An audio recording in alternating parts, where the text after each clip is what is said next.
Shalom Bapak Ibu dan saudara-saudara sekalian yang tergabung di Persekutuan Masyarakat Kristen Indonesia di Canberra dan setiap saudara dimanapun saudara berada. Salam dalam damai sejahtera Kristus, Tuhan kita. Saudara, tahun lalu saya sudah sempat menyampaikan khotbah atau firman Tuhan di ibadah PMKIC, tapi ada baiknya saya kembali memperkenalkan diri saya. Saya Paulus Surya. Saya pendeta yang mengembalakan jemaat gereja Westminster Presbyterian di kota Perth, Western Australia. Terima kasih saya ucapkan kepada Bapak Yusti Siwabesi dan segenap pengurus dari PMKIC, Persekutuan Masyarakat Kristen Indonesia di Canberra, yang telah mengundang dan memberi kesempatan pada saya untuk menyampaikan firman Tuhan pada hari Minggu ini, 9 Oktober 2022. Tema khotbah yang diberikan kepada saya adalah nyatakan rasa syukur, yang terambil didasarkan dari Lukas 17 ayat 11 sampai dengan 19. Saya akan bacakan dan mari kita membuka Alkitab. Saya akan bacakan dari Lukas 17 ayat yang ke-11 sampai dengan 19. Demikian firman Tuhan. Dalam perjalanannya ke Yerusalem, Yesus menyusur perbatasan Samaria dan Galilea. Ketika ia memasuki suatu desa, datanglah 10 orang kusta menemui dia. Mereka tinggal berdiri agak jauh dan berteriak, "Yesus, Guru, kasihanilah kami." Lalu ia memandang mereka dan berkata, "Pergilah, perlihatkanlah dirimu kepada imam-imam." Dan sementara mereka di tengah jalan, mereka menjadi tahir. Seorang dari mereka ketika melihat bahwa ia telah sembuh, kembali sambil memuliakan Allah dengan suara nyaring, lalu tersungkur di depan kaki Yesus dan mengucap syukur kepadanya. Orang itu adalah seorang Samaria. Lalu Yesus berkata, "Bukankah ke-10 orang tadi semuanya telah menjadi tahir? Di manakah yang 9 orang itu? Tidak adakah di antara mereka yang kembali untuk memuliakan Allah selain daripada orang asing ini?" Lalu ia berkata kepada orang itu, "Berdirilah dan pergilah, imanmu telah menyelamatkan engkau." Saudara, mari kita berdoa sebelum kita merenungkan kebenaran firman Tuhan. Ya Tuhan, Allah kami yang hidup, yang kami kenal karena memperkenalkan diri dalam Tuhan Yesus. Kami bersyukur dan berterima kasih karena kami dapat beribadah kembali pada saat ini. Tuhan, kiranya Engkau memimpin setiap kami yang mengikuti ibadah ini. Kami sudah membaca firman-Mu, dan mari ya Tuhan, Engkau berkata-kata secara pribadi kepada kami melalui penguraian kebenaran firman Tuhan ini. Sertai dan pimpin hamba-Mu di dalam menguraikan, sehingga kebenaran firman Tuhan dapat kami mengerti, kami pahami, kami simpan dalam hati, dan dengan kekuatan Allah Roh Kudus yang memimpin setiap kami boleh dapat menerapkan dalam hidup ini. Kami memohon semua ini dan kami bersyukur, berdoa dalam nama Tuhan Yesus Kristus. Amin. Saudara-saudara sekalian, di Amerika pernah ada seorang ibu, orang Kristen yang memiliki kebiasaan yang baik, yaitu dia senantiasa bersyukur hampir selalu di setiap keadaan, apapun keadaan itu. Suatu kali tatkala dia selesai berbelanja di suatu shopping mall dan sudah waktunya dia harus menjemput anaknya di sekolah. Saat dia mau membuka pintu, dia baru sadar bahwa kunci pintu mobilnya itu ada di dalam mobil. Ya, saudara-saudara, bisa terjadi demikian karena mobilnya memang mobil yang kuncinya bisa ketinggalan di dalam mobil. Dan dia kemudian berpikir, wah ini bisa terlambat ini. Kemudian dia berdoa, tetapi dia tetap bersyukur kepada Tuhan karena dia tahu Tuhan pasti akan beri jalan keluar. Lalu dia berdoa memohon pertolongan Tuhan dengan bersyukur karena Tuhan pasti akan menolong dia mengatasi hal ini. Selesai dia berdoa, amin. Ternyata ada sebuah taksi yang berhenti tidak jauh daripada ibu itu. Lalu keluarlah pria dengan membayar taksi itu, lalu keluar dia dan berjalan mendekati ibu itu. Lalu tatkala ibu itu mau meminta tolong, pria itu sudah bertanya, Ibu kelihatannya perlu bantuan. Maka kemudian ibu itu menceritakan bahwa kunci mobilnya tertinggal di dalam mobil. Padahal dia harus segera pergi menjemput anaknya. Saudara-saudara, apa yang dilakukan pria itu? Pria itu mengatakan, Bu, saya bantu ya. Lalu hanya beberapa 1-2 menit saja, udah langsung bisa dibuka mobil itu. Wah, ibu itu bersyukur kepada Tuhan dan dia berkata, terima kasih Pak, engkau orang baik, engkau orang baik, engkau orang baik.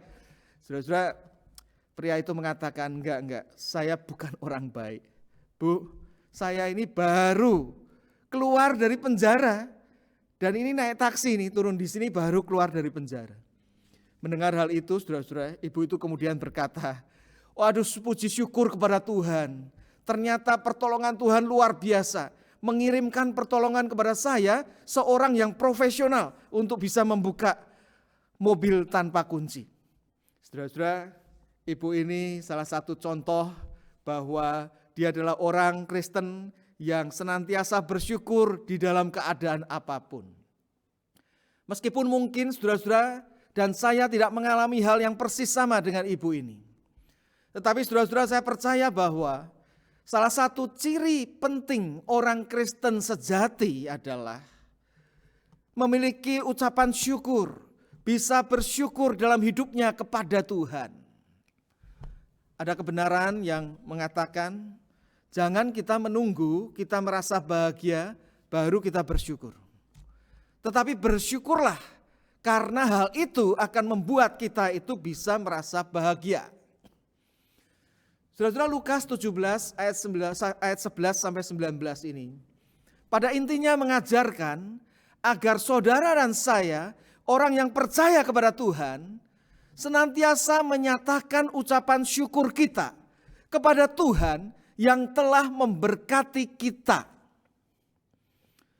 Nah, saudara-saudara, mari kita berdasarkan Lukas 17, 11 sampai 19 ini, kita memikirkan bersama ucapan syukur yang seperti apa yang Tuhan kehendaki untuk saudara dan saya nyatakan kepada Tuhan sebagai respon terhadap berkat-berkatnya, terhadap respon terhadap berkat-berkat Tuhan.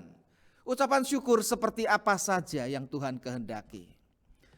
Saudara-saudara, yang pertama-tama yang Tuhan kehendaki adalah ucapan syukur sebagai ungkapan yang sudah seharusnya ada pada kita orang percaya yang telah menerima berkat-berkat Tuhan. Saudara perhatikan ucapan syukur yang sudah seharusnya. Saudara-saudara, di dalam Lukas 17 ayat 11 sampai 19 ini, di sini diceritakan bahwa ada 10 orang kusta yang dari kejauhan berteriak supaya Tuhan bisa menyembuhkan. Lalu Tuhan Yesus itu berkata, perlihatkanlah dirimu kepada imam. Karena latar belakang pada waktu itu adalah kalau orang itu sembuh, dia harus memperlihatkan diri kepada imam untuk diverifikasi, untuk memang disahkan betul-betul sembuh. Tuhan Yesus tidak berkata bahwa nanti kalau kamu sembuh di tengah jalan, kamu balik ya kepada saya dan bersyukur ya. Tuhan Yesus tidak mengucapkan itu. Tetapi pada waktu kemudian di tengah jalan 10 orang kusta itu semuanya sembuh. Dan yang kembali kepada Tuhan untuk bersyukur hanya 1. Tuhan Yesus bertanya, mana yang 9 lainnya? Saudara-saudara, ini menunjukkan bahwa ucapan syukur, menyatakan ucapan syukur atas berkat Tuhan yang sudah kita terima, itu tidak perlu diperintahkan, tidak perlu disuruh. Itu sudah sesuatu yang seharusnya kita itu lakukan jikalau saudara dan saya memang mengalami berkat Tuhan. Saudara-saudara, penyakit kusta adalah penyakit yang tidak tersembuhkan pada waktu itu.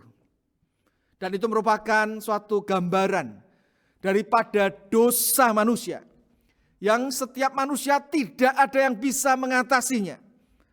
Hanya bisa disembuhkan, diselamatkan di dalam Tuhan Yesus Kristus, Allah yang menjadi manusia, dan dialah satu-satunya jalan untuk kita diselamatkan. Saudara-saudara, jikalau kita mengalami kebenaran ini, mari kita menyatakan ucapan syukur kita di dalam kehidupan kita sehari-hari. Saudara, saya pernah mengalami beberapa tahun yang lalu di kota Perth ini. Saya mengendarai mobil, dan pada waktu saya mau lurus, tiba-tiba dari arah yang berlawanan itu ada mobil yang belok begitu saja. Saya tidak sempat untuk rem dan berhenti. Jadi pada waktu saya rem, saya mungkin berkecepatan sekitar 60 km per jam, tapi karena tidak sempat saya rem, mobil saya itu menghantam mobil di depan saya. Dan mobil yang saya hantam itu sudah hampir terbalik, tapi untungnya tidak jadi. Saya baru pertama kali mengalami bahwa airbag di mobil saya itu keluar. Kacamata saya terjatuh, lalu saya sadar bahwa saya mengalami kecelakaan yang berat nih sampai airbagnya keluar. Saya kemudian ambil kacamata saya keluar dari mobil. Ternyata saudara-saudara, mobil yang saya tabrak itu ditumpangi oleh satu orang tinggi besar yang rupanya dia itu sedang makan McDonald, Big Mac itu kali ya saudara-saudara ya. Di sini kan seharusnya tabrakan begitu ya kita jelaskan siapa yang salah begitu ya. Tapi kali itu saudara-saudara, pria itu marah dengan saya. Dia teriak-teriak marah, lalu dari jarak beberapa meter itu dia ambil burgernya yang jatuh, lalu dia lemparkan kepada saya. Saudara-saudara, waktu dilemparkan untungnya saya cukup gesit. Jadi saya bisa menghindar sehingga tidak kena. Tapi saudara-saudara, pria itu tidak berhenti di situ. Dia kemudian berjalan mendekati saya dengan wajah marah. Dan itu ada di perempatan saudara-saudara ya, beberapa orang menyaksikan. Saya tidak tahu apa yang harus saya buat ya. Saya seorang pendeta masa berantem. Berantem pun saya kalah nih saudara-saudara, dia tinggi besar. Di tengah-tengah dia itu mendekati saya saudara-saudara. Dan saya hanya terpaku melihat orang itu mendekati saya. Tiba-tiba saudara-saudara ada 3 anak muda yang juga tinggi besar. Itu kemudian mendekati akan pria itu. Dan sambil memegang, 3 pria itu mengatakan, stop, he is my pastor, he is my priest, stop. Saudara-saudara, pria itu yang gantian kemudian menjadi ketakutan ya saudara-saudara. Rupanya 3 orang itu adalah 3 orang yang pernah datang berbakti di gereja saya tempat melayani, yang dia tahu saya pendeta, jadi kemudian dia menolong, merelai, sehingga tidak sampai orang itu datang mendekati saya. Dan saudara-saudara, kejadian itu pada waktu saya ceritakan kepada istri saya mengatakan, ini sudah mau Natal ini kan, jadi kamu terima kasih deh, kasih sesuatu kepada mereka. Saudara-saudara, saya jawab kepada istri saya, wah kalau ini sih nggak usah disuruh ya, saya memang sudah bermaksud untuk berterima kasih kepada mereka, karena mereka seperti diutus Tuhan untuk menyelamatkan saya dari kemarahan seorang pria kulit putih yang saya tabrak, yang sebenarnya jalan itu jalannya saya, dan yang memang akhirnya saya yang benar ya, dia yang salah.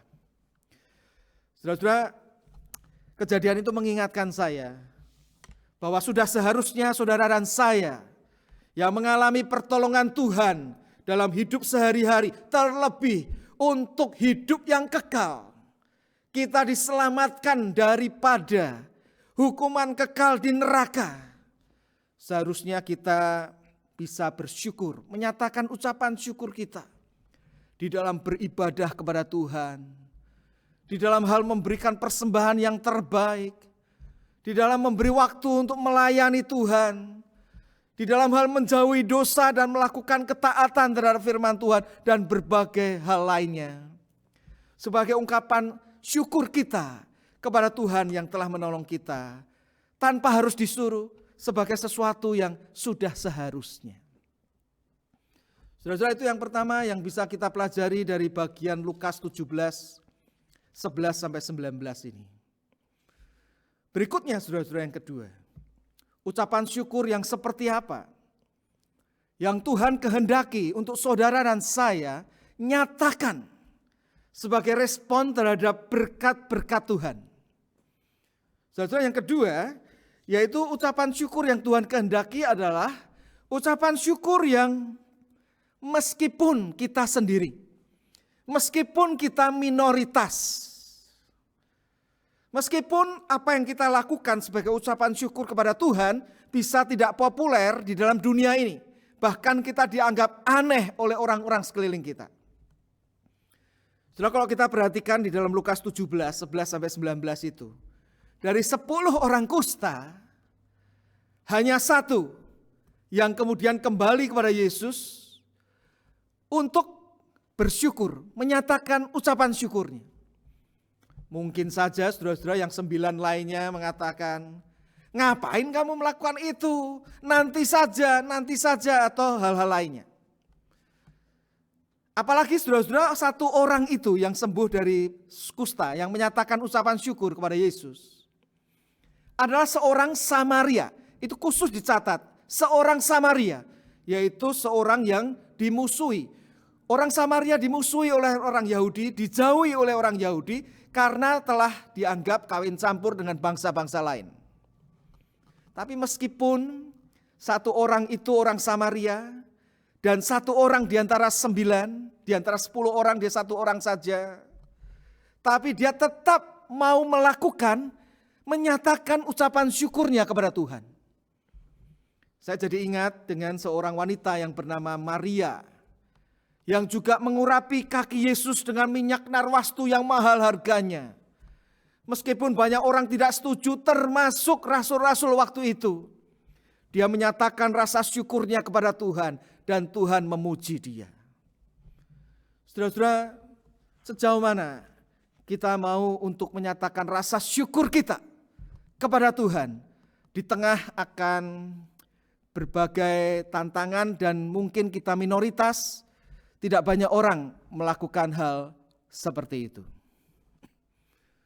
Saudara-saudara, saya pernah membaca satu kisah bahwa di Phoenix, di Arizona, di Amerika, itu pernah diadakan satu KKR di tengah kota. Nah, KKR itu berlangsung bukan 1 malam, 2 malam, tapi bisa sampai seminggu atau 10 hari. Dan gereja yang mengadakan itu mengundangi orang-orang itu adalah masyarakat di situ, sehingga dibentuklah tim kelompok-kelompok yang bisa untuk memanggil orang-orang membagi-bagikan akan selebaran. Nah, saudara-saudara, ada kemudian sekelompok anak muda yang mengatakan, ayo kita bagikan di tempat yang ramai. Di tempat yang ramai yang mana? Ayo ikut saya, salah seorang mengatakan. Mari kita pergi ke toko yang saya tahu ramai, yaitu adult shop. Menjual hal-hal yang pornografi, orang mau berbuat dosa masuk ke situ, kita kasih selebaran ini, siapa tahu ada yang ikut KKR lalu bertobat. Dan betul saudara-saudara, ternyata mereka berdiri tidak jauh dari toko itu. Ada orang yang mau masuk ke toko itu dikasih selebaran, sambil mau masuk baca selebaran itu kebaktian, kebangunan rohani, lalu enggak enak, enggak jadi masuk. Beberapa orang melakukan hal seperti itu, malamnya mereka ikut KKR, ada yang kemudian bertobat. Nah, saudara-saudara, itu berlangsung beberapa hari. Pada waktu sudah berlangsung beberapa hari, pemilik daripada toko itu heran. Kenapa tokonya menjadi sepi? Omsetnya menurun. Lalu dia tahu, wah ini ternyata dilakukan atau penyebabnya adalah gereja yang mengadakan KKR di tengah alun-alun di kota itu. Lalu diam-diam saudara-saudara pemilik toko itu menyewa pembunuh bayaran. Dengan dijanjikan sejumlah uang, diberi tugas ikut KKR itu, lalu tembak orang yang khotbah. Saudara-saudara, pembunuh bayaran itu tidak pikir panjang, dia menyetujui, lalu sorenya dia datang ke KKR itu, Dia mau tunggu pengkhotbahnya datang, dia deketi, dia tembak, dia lari. Tapi saudara-saudara, hari dia datang itu, pengkhotbahnya itu ternyata sakit perut sehingga tidak bisa datang tepat pada waktunya. Dia memberikan message kepada panitia, tolong supaya dimulai dulu, nyanyi-nyanyi dulu, beri kesaksian dulu. Saya akan datang tapi saya telat, saya sakit perut. Nah, saudara-saudara, pada waktu kemudian nyanyi-nyanyi, pemburu bayaran itu pikir mana nih pengkhotbahnya belum datang. Di tengah-tengah nyanyi itu pemimpinnya mengatakan, ayo sekarang beri salam satu dengan yang lain. Pada waktu disuruh beri salam, ternyata salamnya itu kan bukan cuma jabat tangan ya, waktu itu belum ada COVID. Jadi salamnya itu memberikan pelukan, memberikan hak. Jadi saudara-saudara, pemburu bayaran itu sudah lama tidak pernah merasakan akan dipeluk. Dia merasakan enak juga ya. Lalu di tengah-tengah dia itu lagi menunggu, menyanyi begitu, tahu-tahu nyanyian diberhentikan, pengkhotbahnya sudah di depan. Pemburu bayaran itu pikir nanti deh dia akan kemudian tunggu selesai, dia akan dekati pengkhotbah itu dan dia tembak. Tapi saudara-saudara, rupanya Allah Roh Kudus bekerja pada malam hari itu. Pengkhotbah itu menyampaikan kebenaran firman Tuhan, menyampaikan tentang Tuhan Yesus Kristus yang bisa mengampuni dosa. Orang-orang yang berdosa akan masuk ke neraka tanpa keselamatan di dalam Kristus. Lalu diadakan tantangan untuk terima Tuhan Yesus. Saudara-saudara, Allah Roh Kudus bekerja terhadap pembunuh bayaran itu. Sehingga pada waktu di calling untuk maju, pembunuh bayaran itu tidak bisa untuk menahan diri. Dia sambil menangis, dia juga maju, saudara-saudara. Nah, pada waktu maju, setiap orang yang maju, saudara-saudara, itu ada satu atau dua ya orang konselor yang sudah disiapkan untuk mendampingi. Nah, sambil maju, saudara-saudara, pembunuh bayaran itu bergumam ngomong sendiri pelan, I can't do it, I can't do it. Aku tidak bisa lakukan, aku tidak bisa lakukan sambil jalan. Konselor yang ada di kanan kirinya itu kemudian berkata, you can do it, kamu bisa lakukan, you can do it in Jesus. Loh, padahal saudara-saudara dia itu I can't do it, itu artinya menembak pengkhotbah itu ya. Tapi orang konselor itu tidak tahu sehingga mengatakan you can do it, you can do it. Saudara-saudara, kemudian pemburu bayaran yang bertobat itu mengatakan, nanti saya akan jelaskan. Saudara-saudara, kemudian dia itu didoakan. Dan setelah itu saudara-saudara, heran, dia itu memberanikan diri untuk meninggalkan dunia yang gelap. Dia memberanikan diri untuk dianggap bodoh oleh teman-temannya. Dia bertobat lalu bergabung dengan gereja yang mengadakan KKR itu. Sampai dia kemudian itu melayani di bagian musik. Saudara-saudara, dia berani mengungkapkan rasa syukurnya kepada Tuhan meskipun melawan arus. Hidup di dalam dunia kegelapan, kemudian dia meninggalkan semua itu untuk menyatakan rasa syukurnya kepada Tuhan. Saudara-saudara, saudara dan saya orang yang sudah diberkati oleh Tuhan, apalagi berkat yang puncak di dalam Kristus. Kita sudah seharusnya juga menyatakan ucapan syukur kita, meskipun harus menentang arus, meskipun minoritas. Saudara, itu yang kedua. Dan yang ketiga yang bisa kita pelajari dari bagian ini, ucapan syukur seperti apa yang Tuhan kehendaki untuk saudara dan saya nyatakan sebagai respon terhadap berkat Tuhan. Yaitu ucapan syukur untuk kemuliaan Allah. Saudara-saudara, orang yang bersyukur kepada Tuhan yang tercatat di dalam Lukas 17 ini, dia mengucap syukur untuk kemuliaan Allah. Saudara, ada tidak sih orang mengucap syukur bukan untuk kemuliaan Allah, tapi untuk kemuliaan dirinya? Ya ada ya saudara-saudara ya. Contohnya saudara-saudara, orang Farisi pada waktu dia itu berdoa kepada Tuhan di bait Allah bersama dengan seorang pemungut cukai. Dia bersyukur kepada Tuhan. Tetapi ungkapan syukurnya itu untuk meninggikan dirinya sendiri. Bukan untuk meninggikan Tuhan, bukan untuk memuliakan nama Tuhan. Tetapi satu orang Samaria ini yang tercatat di dalam Lukas 17, 11-19. Benar-benar bersyukur untuk memuliakan Tuhan. Lukas 17 ayat 15 mencatat, seorang dari mereka ketika melihat bahwa ia telah sembuh, kembali sambil memuliakan Allah dengan suara yang nyaring. Lukas mencatat orang ini memuliakan Allah, bersyukur dengan memuliakan Allah. Juga di dalam ayat 18, Lukas 17 ayat 18, dicatat bahwa Tuhan Yesus sendiri berkata, tidak adakah di antara mereka yang kembali untuk memuliakan Allah selain daripada orang asing ini? Saudara-saudara, pengucapan syukur untuk kemuliaan Allah adalah ciri dari orang yang beriman sejati. Oleh sebab itu Tuhan Yesus berkata di dalam ayat 19, imanmu telah menyelamatkan engkau. Dia bersyukur untuk kemuliaan Allah dengan beriman kepada Yesus. Saudara-saudara, sejauh mana saudara dan saya mengucap syukur kepada Tuhan untuk kemuliaan Allah. Saudara-saudara, suatu kali pada waktu saya berkhotbah di hari Minggu di gereja tempat saya melayani di Perth, saya berkhotbah itu sambil melihat jemaat yang hadir. Dan saya tahu pada waktu di tengah-tengah khotbah pun, ada jemaat yang baru hadir atau yang tidak pernah hadir, yang kemudian hadir, itu saya tahu. Jadi saudara-saudara, suatu kali saya tahu ada seorang bapak yang hadir di kebaktian yang pasti baru pertama kali. Jadi pada waktu selesai dan pada waktu itu belum pandemi, saya bersalam-salaman. Pada waktu bersalaman dengan bapak itu, saya bertanya, Pak baru pertama kali ya? Bapak itu mengatakan, iya betul. Kalau gitu jangan pulang dulu ya. Habis saya bersalam-salaman, saya akan bicara dengan bapak. Nah kemudian saudara-saudara, selesai dari bersalam-salaman, saya dekati bapak itu. Lalu saya berbincang-bincang, ternyata dia datang dari Jakarta, seorang yang sedang mau pindah ke Perth.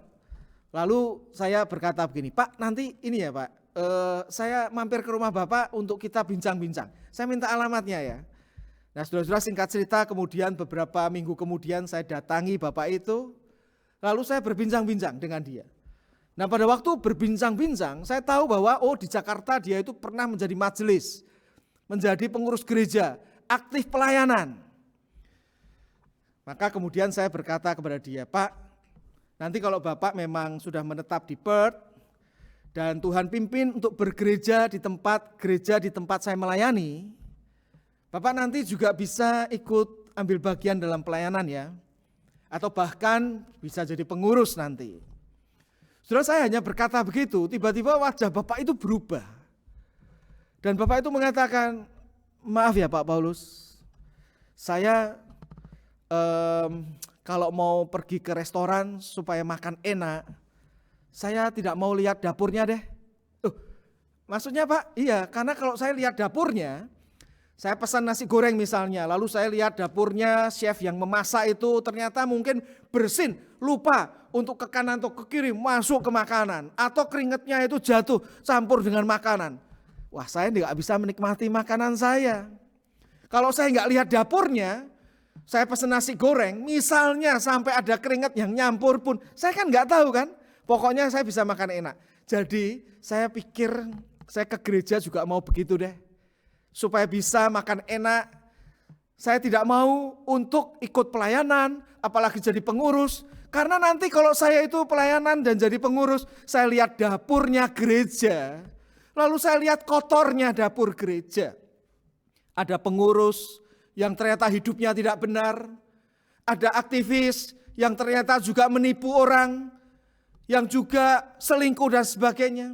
Nanti saya tidak bisa menikmati jadi orang Kristen. Jadi kali ini saya mau jadi orang Kristen yang bisa menikmati ibadah atau persekutuan saja deh. Saudara, pada waktu orang itu mengatakan begitu, saya juga bingung loh untuk memberikan responnya. Saudara, kalau jadi saya, saudara akan jawab apa ya? Saya waktu itu berdoa dalam hati, Tuhan tolong saya untuk memberikan respon yang benar. Lalu Tuhan memberikan hikmat, saudara-saudara. Lalu saya mengatakan begini, Pak,